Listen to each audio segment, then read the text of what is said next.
혹시 전화선으로 인터넷을 연결했던 시절을 기억하고 있나요? 그 다이얼 소리는 아직도 꿈에 나올 정도예요. 아무튼 그 이후로 시간이 많이 흘렀고 아마 여러분은 이 영상을 와이파이로 보고 있을 거예요. 기술이 어떻게 여기까지 왔는지 과정을 한번 알아볼까요? 타임머신을 타고 함께 시간여행을 떠나봅시다. 와이파이의 시작은 1940년대까지 거슬러 갑니다. 유명한 헐리우드 배우이자 발명가였던 테디 라마가 무선 신호 조작을 방지할 방법을 개발하고 있었죠. 그건 꽤 중요한 임무였어요. 왜냐하면 당시에는 무선 신호를 조작해서 어뢰의 항로를 바꿀 수도 있었는데요. 해군 잠수함에게 큰 패착이 될 수 있었거든요. 그래서 라마가 기발한 아이디어는 주파수 호핑입니다. 이건 말 그대로 송신 주파수를 계속 바꾸는 방법인데요. 이 상태라면 적이 무선 신호를 교란한데도 어뢰는 아무 영향도 받지 않았어요. 자, 이제 수트를 깔끔히 차려입고 1980년대로 가볼까요?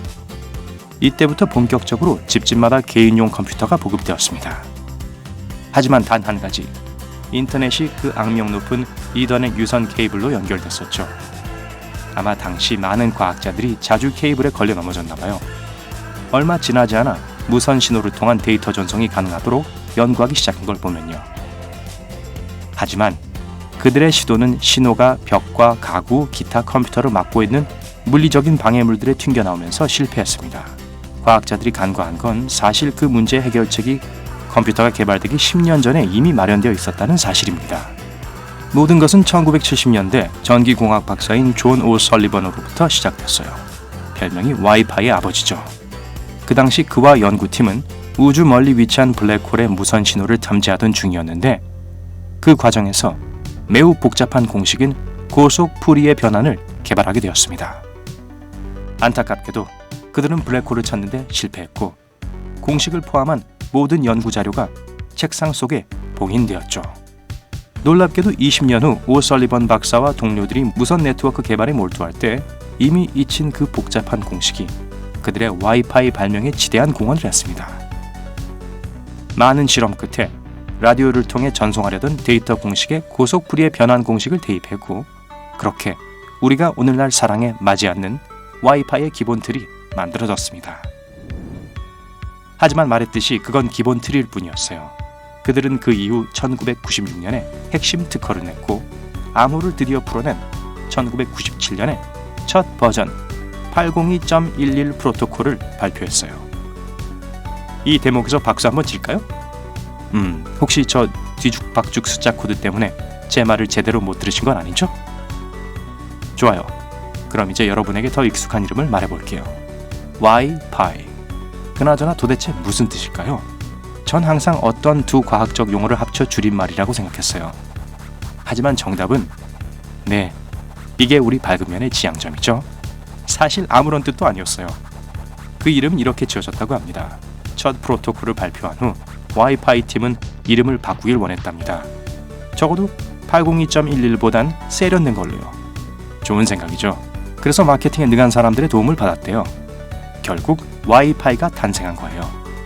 와이파이는 하이 피델리티를 뜻하는 하이파이라는 말의 언어 유희인 셈입니다. 고성능 음원 기술이라는 의미죠. 상상해보세요.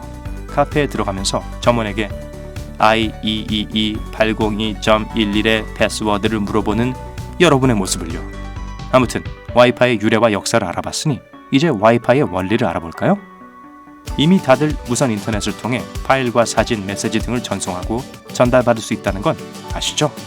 하지만 그것이 다 무선 전파를 이용한다는 것도 알고 있었나요? 헤디 라마와 오 설리번 박사님을 잊지 마세요.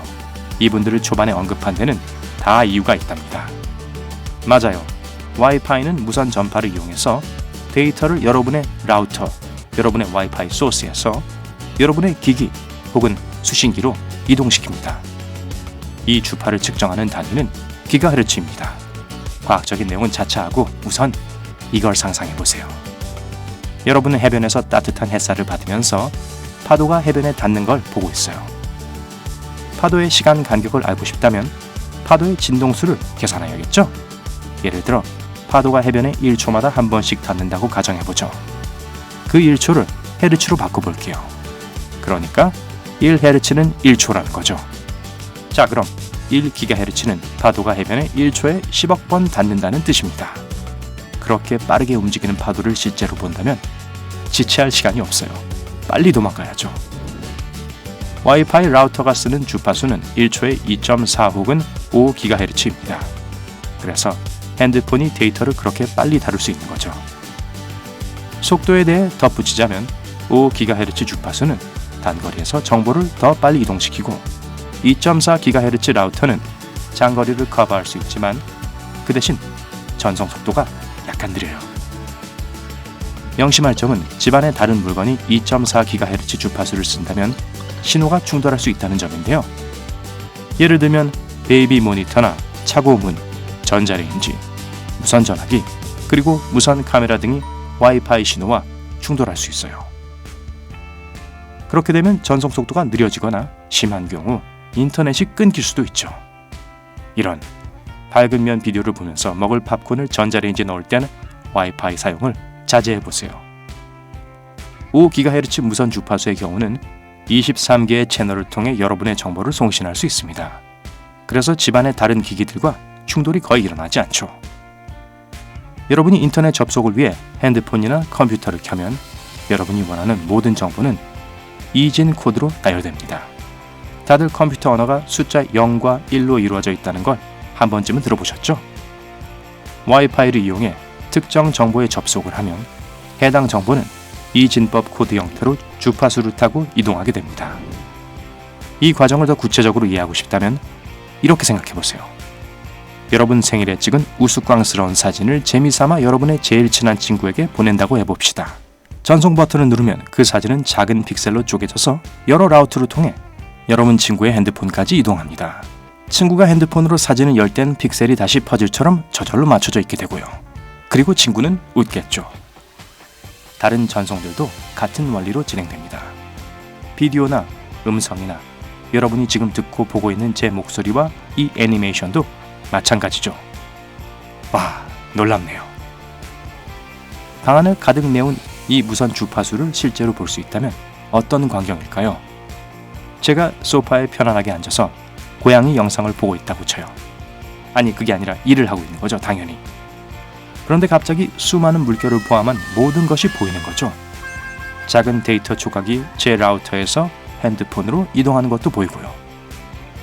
수많은 픽셀과 알록달록한 주파수가 방 안을 유영하고 있어요. 모든 게 제 주위를 천천히 길게 늘어진 사진처럼 슬로우 모션으로 움직여서 마치 제 방 한가운데에 작은 무지개색 소용돌이가 치는 것 같아요.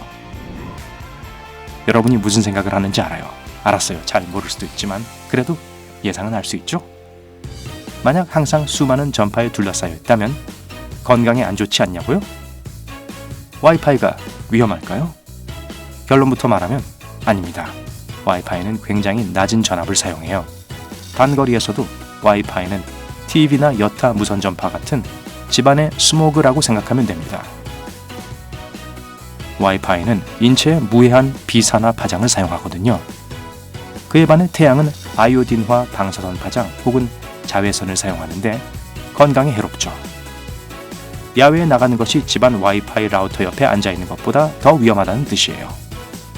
좋은 소식이죠?